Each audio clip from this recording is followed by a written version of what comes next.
Olá a todos, sejam bem-vindos a mais uma edição do Intercâmbio Brasil-Alemanha e eu vou apresentar o tema que me foi solicitado para ministrar uma palestra, que é a mapeamento e ablação de diferentes tipos de taquicardia ventricular, incluindo a ablação epicárdica, focando até na patologia da doença de Chagas. Então, se a gente for observar a introdução e o porquê que a gente vai realizar a ablação epicárdica, vamos diferenciar os cenários. Pensando no cenário da cardiopatia isquêmica, esses pacientes eles têm frentes de onda com áreas de necrose previsíveis e essas áreas habitualmente são endocárdicas, ou seja, normalmente elas têm uma origem das taquicardias do endocárdio em direção ao epicárdio. Então, e também são áreas de cicatriz confinadas, predominantemente relacionadas às áreas de infarto prévio. Porém, nas cardiopatias isquêmicas, existe uma predileção de origem das cicatrizes densas mais para dentro do miocárdio, em direção, até mesmo com origem epicárdica. E são esses os casos que a gente predominantemente avalia para uma possível intervenção epicárdica. E isso foi comprovado em trabalhos, em séries de casos que mostraram aproximadamente 15% de pacientes com evidências grosseiras, visíveis de cicatrizes epicárdicas. A origem e a frequência dessas arritmias epicárdicas ela está relacionada com algumas doenças. A doença isquêmica, como a gente falou agora, ela realmente tem uma incidência baixa de origem epicárdica, em torno de até 15%. Já a cardiopatia hipertrófica, a displasia arritmogênica do ventrículo direito e a cardiopatia dilatada idiopática tem origens epicárdicas em até quase 50%. E no nosso meio, a doença de Chagas, que é prevalente, tem até 60% de arritmias relacionadas com origem epicárdica. E isso foi avaliado em 2 trabalhos. O primeiro trabalho que utilizou 22 pacientes que foram submetidos à ablação endocárdica primariamente. Desses pacientes, 10 pacientes, ou seja, quase 50% desses pacientes, tiveram falência na ablação endocárdica. E eles foram submetidos à ablação epicárdica e 7 desses pacientes foram submetidos e 6 desses pacientes tiveram sucesso com a ablação epicárdica. E a média de cicatriz encontrada, de área de cicatriz, foi em torno de quase 38 centímetros quadrados. Em outro trabalho, que também avaliou com o uso de mapeamento eletroanatômico a origem epicárdica, em 22 casos de origem epicárdica, porque 20 desses pacientes tinham falência da primeira tentativa de ablação com o mapeamento endocárdico, a região epicárdica foi encontrada em 82% relacionada às arritmias ventriculares e às cicatrizes densas. Então, o que a gente pode pensar em termos de eletrocardiografia para as arritmias ventriculares? Inicialmente, para as arritmias ventriculares em geral, a gente deve avaliar predominantemente a derivação V1. Em V1, se a gente tiver 2 tipos de padrão de bloqueio de ramo, a gente consegue discernir a provável origem dessa arritmia. Se o bloqueio de ramo for bloqueio de ramo esquerdo, normalmente o sítio de saída ou é do ventrículo direito ou da região do septo interventricular. Se o bloqueio de ramo for direito, provavelmente a origem já é do ventrículo esquerdo. E o eixo da taquicardia? Se tiver um eixo superior, essa taquicardia provavelmente está relacionada à parede inferior. Da mesma forma, um eixo inferior, provavelmente a parede anterior está relacionada. E com relação ao ápice e à base, a gente vai observar as derivações V3 e V4 e avaliar a predominância de ondas S ou R. Então, se a região envolvida é a região do ápice e a gente tentar extrapolar isso para a rosa dos ventos, a positividade do vetor está em direção a V3 e V4. Então, Se existir ondas R em V3 e V4, provavelmente essa arritmia é basal, essa cicatriz ou essa taquicardia é basal.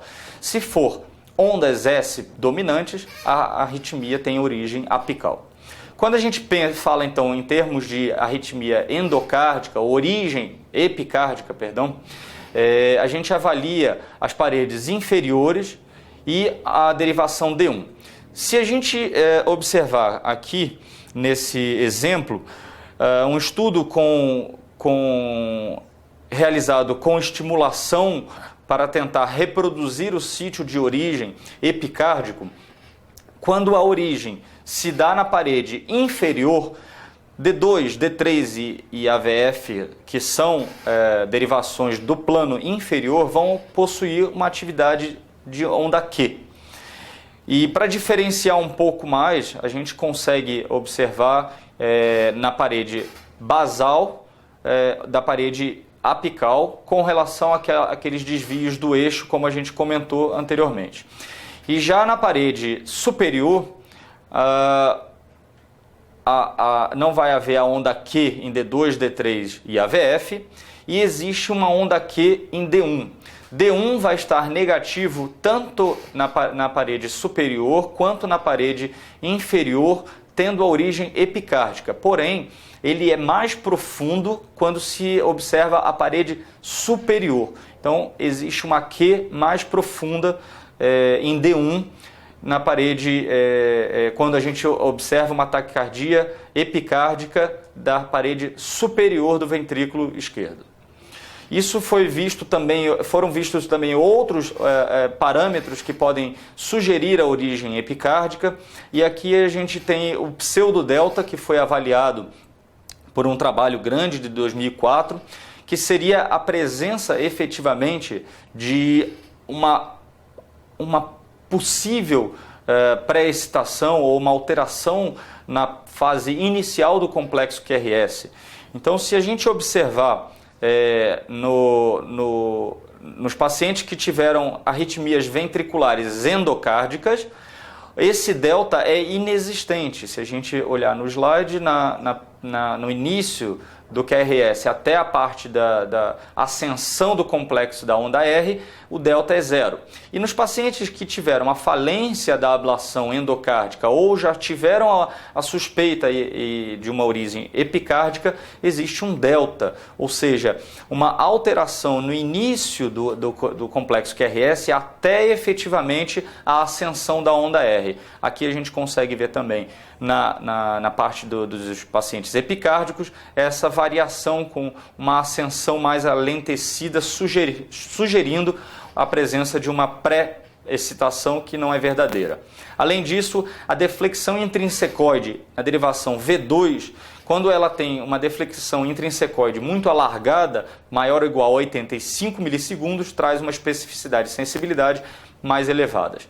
E o intervalo RS mais curto avaliado, quando ele tem uma duração prolongada, ou seja, do início da onda R até o nadir da onda S, se isso for acima, ou igual ou maior do que 121 milissegundos, sugere uma origem epicárdica.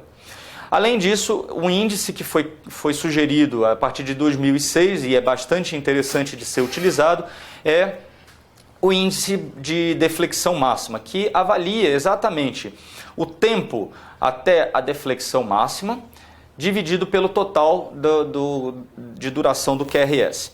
Então, nesse exemplo, do início da onda R até a deflexão intrinsecoide tem 71 milissegundos e o total do complexo QRS é de 120 milissegundos. A divisão disso dá um valor de 0,59 e quando tem pelo menos 0,55 nesse índice, existe uma sensibilidade e uma especificidade alta para a origem epicárdica. Esses parâmetros foram vistos em 2010 e realmente trouxeram uma grande diferença. Então, a pseudodelta tem uma significância importante, a presença de uma pseudodelta. A deflexão máxima do índice acima de 55 e o principal deles a presença de uma onda Q em D1. Esse é o melhor índice que a gente pode observar. Uma Q profunda e alargada em D1 sugere fortemente a origem epicárdica. Em relação à anatomia, para o foco da ablação epicárdica, o acesso para a ablação epicárdica, se a gente observar uma secção transversa numa anatomia e uma imagem tomográfica, o externo está aqui, ou seja, o paciente está deitado de costas com a barriga para cá, para cima, e o dorso para trás. A gente tem o ventrículo direito na frente, o ventrículo esquerdo um pouco mais posteriorizado e as origens das artérias coronária direita, a interventricular anterior e o posicionamento da agulha no externo, próximo da fúrcula nessa região. A gente vai fazer a abordagem para direcionar a entrada possivelmente e inicialmente no ventrículo direito, mas que a gente possa ter um mapeamento extenso do epicárdio. Isso consegue-se ver num corte sagital, na origem da agulha, na inclinação da agulha, que dependendo da inclinação, uma inclinação pouco angulada, vamos fazer um acesso mais anteriorizado do ventrículo direito. Uma orientação mais angulada, mais do que 45 graus, a gente vai ter um acesso mais posterior do epicárdio. E isso já foi muito bem descrito com a técnica de acesso epicárdico pelo uso da agulha de TUI, que é uma agulha anestésica e mais romba, para ela evitar realmente a laceração dos outros tecidos até a chegada ao epicárdio, e mostrando aqui também então a região de entrada e, a depender da sua angulação, como que você vai acessar o epicárdio. Radiologicamente, utilizando-se então um pouco de contraste, esse contraste aqui mostra a tenda de inserção, de perfuração do pericárdio, e se durante a filmagem existe uma lavagem desse contraste ao longo do bordo radiológico do coração, e utilizando-se guias longas, você consegue realmente fazer uma volta ao longo do epicárdio, que em outras condições, como uma perfuração do ventrículo direito, isso não aconteceria. O mapeamento, então, ele pode ser feito baseado em diversas formas, porém, hoje já se tem bastante descrição naqueles casos viáveis, ou seja, pacientes que não tenham dispositivos que contraindiquem o uso de ressonância magnética. É uma ferramenta diagnóstica extremamente viável e importante, que traz um pouco mais sobre a área de fibrose envolvida. Então, com o realce tardio, a gente consegue observar a extensão e a possível origem realmente epicárdica da fibrose. E isso já teve uma correlação com o mapa de voltagem, que é feito com mapeamento eletroanatômico, e nesse trabalho o tamanho da cicatriz endocárdica foi correlacionado, por exemplo, com a área de cicatriz endocárdica, quando a gente considerava tecidos doentes menores do que 1 milivolt. Então, as ferramentas que a gente tem para fazer o mapeamento de uma arritmia ventricular de origem epicárdica são o eletrocardiograma de superfície de 12 derivações, que ele pode mostrar a origem, a saída, baseado no eixo e naquelas avaliações eletrocardiográficas já ditas. A estimulação do tipo pace mapping, que é para tentar reproduzir em ritmo sinusal, fazer a estimulação com energias não tão elevadas, ou às vezes no epicárdio é necessário realmente a utilização de energias um pouco mais altas, para fazer a captura da massa muscular daquela região e comparar a captura local com a taquicardia e observar se existe correlação das derivações eletrocardiográficas. A técnica de encarrilhamento é extremamente importante nas arritmias sustentadas e principalmente no caso da não utilização de algum suporte hemodinâmico nas arritmias estáveis. aonde você vai fazer uma sobreestimulação com ciclos mais curtos daquela região durante taquicardia e observar o seu intervalo pós-pace, ou intervalo pós-estimulação, para observar se existe uma correlação de onde você está estimulando com a possível área de cicatriz e condução alentecida. E o uso de mapas tridimensionais, como o Insight, o Carto e outros mapas disponíveis, pode ser feito principalmente nas arritmias instáveis e naquelas arritmias que são de múltipla origem, porque aí não vai se focar na ablação efetivamente da taquicardia, mas sim do substrato. Aqui é um exemplo em que existe as várias ferramentas incluídas, a taquicardia alvo, o mapa tridimensional aqui mostrando a densidade que você seleciona, dizendo, por exemplo, o que é tecido sadio, essa barra roxa, a coloração arroxeada, é tudo tecido sadio, e a zona de transição vai do azul, verde, até o vermelho, sendo o vermelho as zonas de cicatriz. Então a gente consegue ver uma extensa zona de cicatriz e os bordos da lesão. Correlacionando isso com os eletrogramas, uma área normal tem eletrogramas bem delimitados, sem grandes fracionamentos. Quando a gente vai se direcionando para a zona de interseção, esse eletrograma já fica com um certo alentecimento local, e nas áreas de cicatriz, ou ele não existe, ou ele é de muito baixa densidade, ou fracionado, como a gente vê aqui. E a fluoroscopia também, para poder mapear tridimensionalmente, junto com o uso da radioscopia para localização do catéter em determinadas situações, onde, por exemplo, não se está conseguindo progredir, por exemplo. Então, esse exemplo mostra então uma taquicardia sustentada, e essa taquicardia foi feita uma sobreestimulação da região.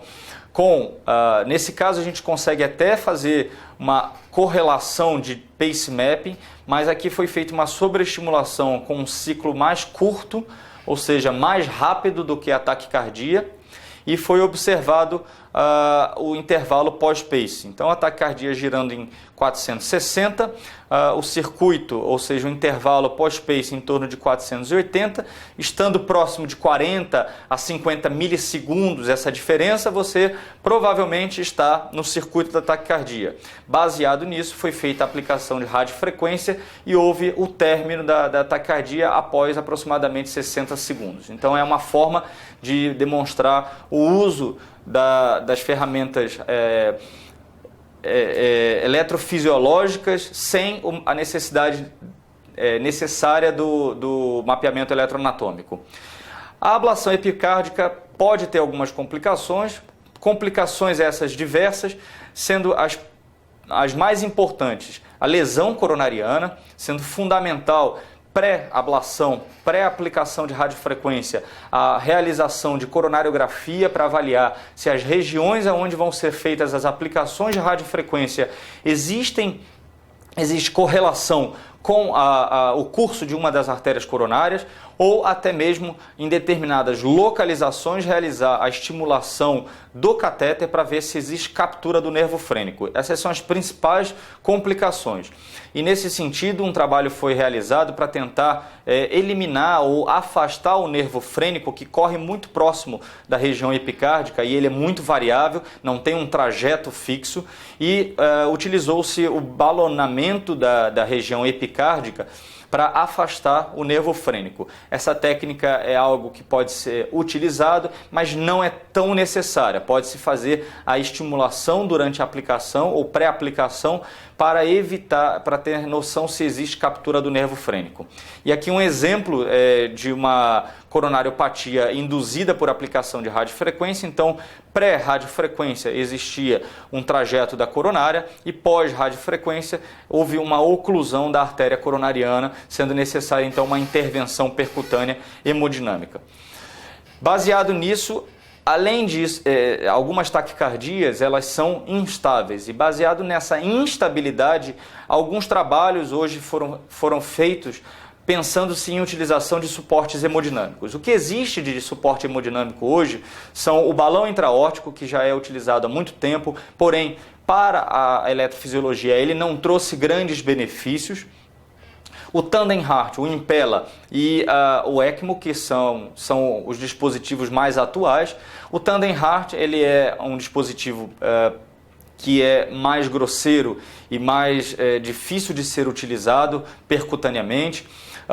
E o ECMO é necessária a intervenção cirúrgica para poder realizar a sua inserção. O Impella é algo que a gente tem mais disponível para o nosso meio e ele é um dispositivo percutâneo que pode ser utilizado com dois tipos de fluxo. Aquele que nos traz um fluxo de 2,5 litros por minuto ou o de 4 litros por minuto, e existe também o Impella de 5 litros, mas esse tem inserção cirúrgica.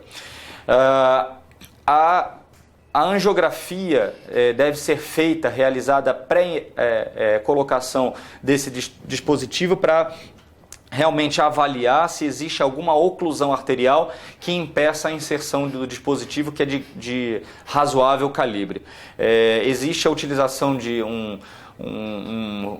introdutor longo com calibroso de 13, 14 French, inserido através de um fio guia. Tem toda uma técnica que é feita com a utilização de confirmação fluoroscópica, curvas de pressão e até mesmo, principalmente, a utilização de um ecocardiograma transtorácico para a sua inserção. Porque o dispositivo ele tem uma região que é onde entra o sangue, que fica inserido no ventrículo esquerdo, e a região por onde sai, ou seja, o motor que vai aspirar esse sangue de dentro para fora, essa região precisa estar na aorta. E isso é muito bem visualizado com o raio-x, mas principalmente com o uso do eco transtorácico.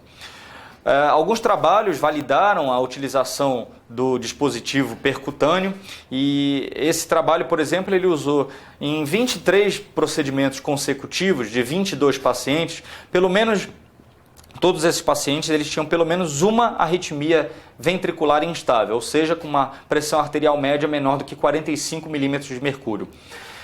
Mostrou que apesar, alguns dos resultados obtidos foram que ainda a duração do procedimento é prolongada quando utiliza-se o dispositivo de assistência circulatória, porém a taxa de taquicardias induzidas e possíveis de mapear foi maior com o dispositivo percutâneo. E pelo menos uma taquicardia foi terminada e eliminada com durante a aplicação de radiofrequência. Isso com uma diferença significativa.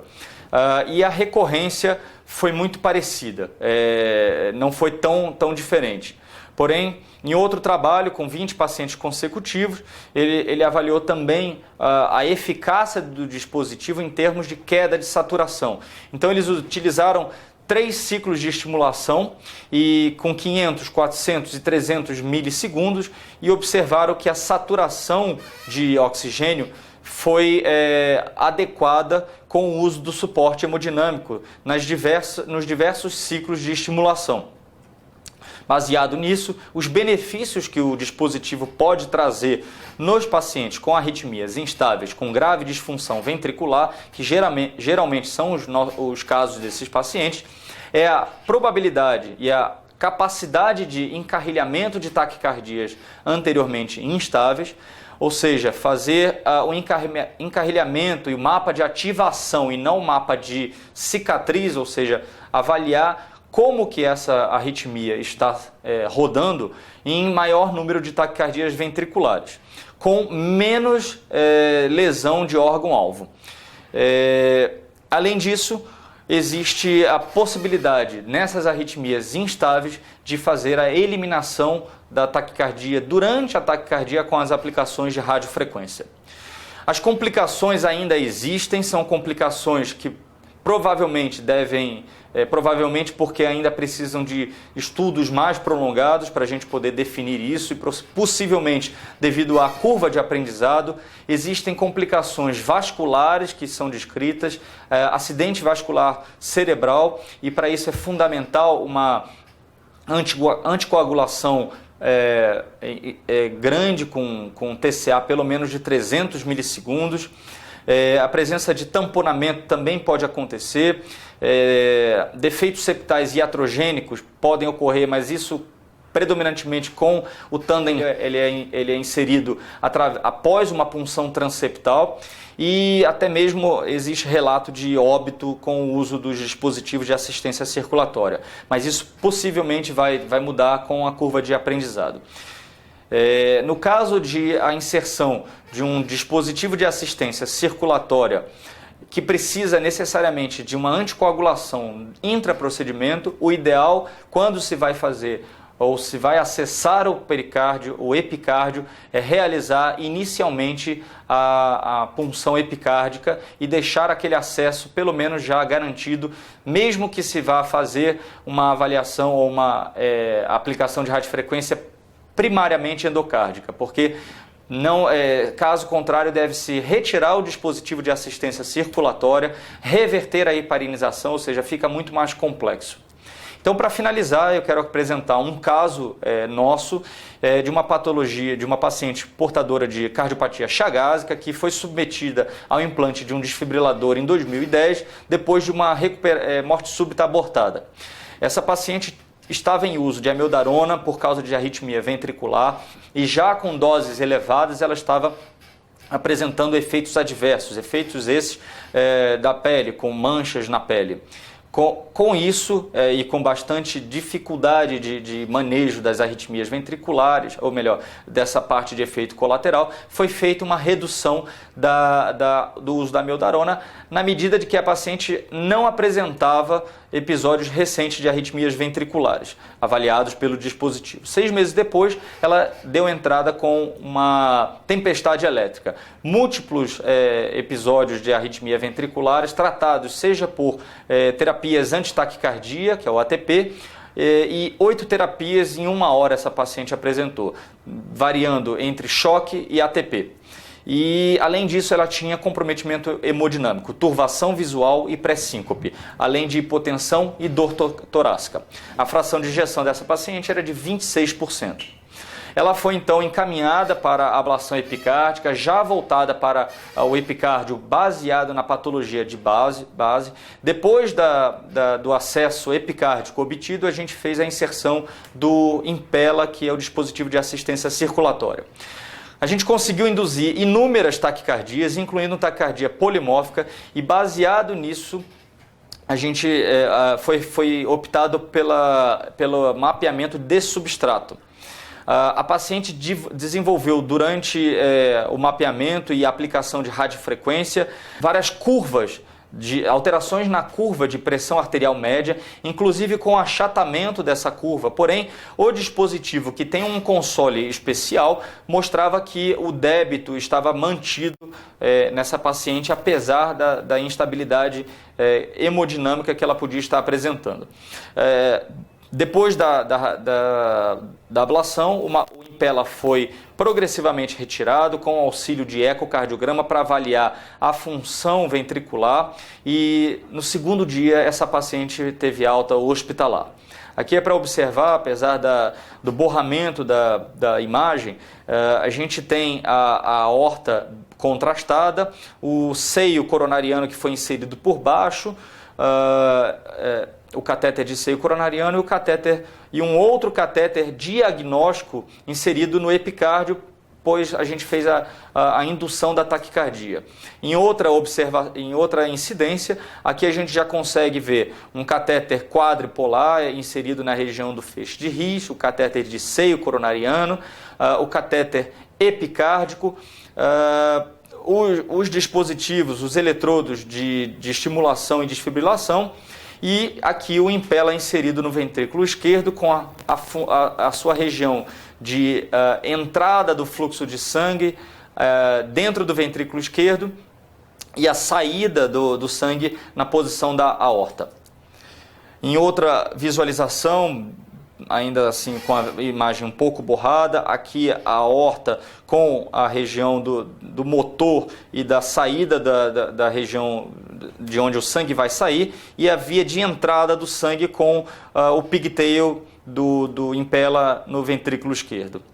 Então, para finalizar, uma abordagem prática que vale a pena seguir é se existe então uma taquicardia ventricular refratária à medicação, ou mesmo um paciente que tem múltiplos choques de um desfibrilador, você pode considerar esse paciente para ablação e até mesmo com o uso de um sistema circulatório.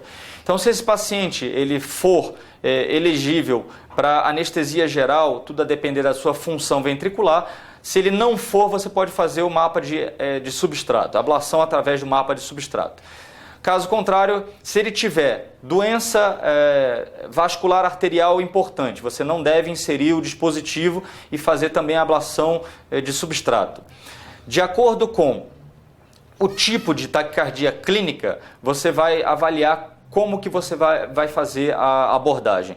A via transeptal, se fazer uma via transeptal, pode-se utilizar o impella, porque ele é retroaórtico, e os outros dispositivos, até mesmo o balão intraórtico. Se a arritmia for rápida ou instável, você pode usar sim os dispositivos de assistência circulatória. No acesso retroaórtico para a ablação, aí o ideal é o uso do ECMO ou do Tandem Heart, porque eles são ou percutâneo como o Tandem Heart, que é transeptal, ou o ECMO, que já é cirúrgico. Se a intervenção for epicárdica, pode-se utilizar o impella e o Tandem Heart, que são ambos percutâneos. No caso de grave disfunção ventricular, pode-se considerar o Tandem Heart, porque ele dá um pouco mais de volume para esses pacientes. Obrigado, espero que possam aproveitar.